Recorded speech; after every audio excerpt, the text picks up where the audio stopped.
प्रेम से बोलो छठी मैया की जय, आदित्य बाबा की जय। चारही कोना के पोखरवा जल उमारल जाय, दूध उमारल जाय।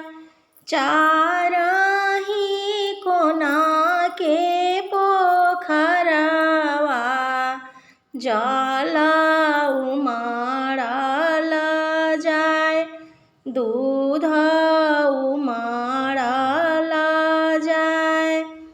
पेन्ही ना महादेव पियरिया, चली अर्घ दियाय, चली अर्घ दियाय। पेन्ही ना गौरा देवी सिंदूरवा, चली अर्घ दियाय, चली अर्घ दियाय। पेन्ही ना गौरा देवी चुनरिया, चली अर्घ दियाय, चली अर्घ दियाय। ना देखी तालन पोखर, कहाँ अर्घ दियाय, कहाँ अर्घ दियाय।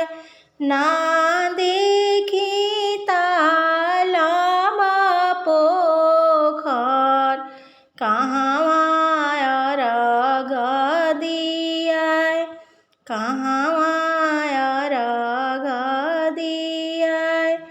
कहाँ सूरज बाबा उगी है, कहाँ अर्घ दियाय, कहाँ अर्घ दियाय।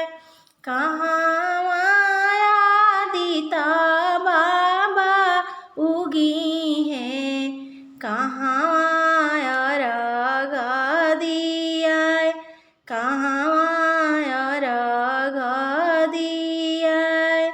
गाँव के पूर्वा एक पोखर, उहाँ अर्घ दियाय, उहाँ अर्घ दियाय।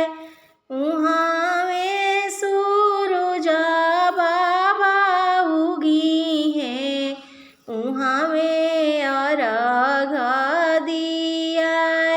पोखरा पर आदित्य बाबा उगी है, उहाँ अर्घ दियाय, उहाँ अर्घ दियाय। प्रेम से बोलो छठी मैया की जय, प्रेम से बोलो आदित्य बाबा की जय, सूरज भगवान की जय।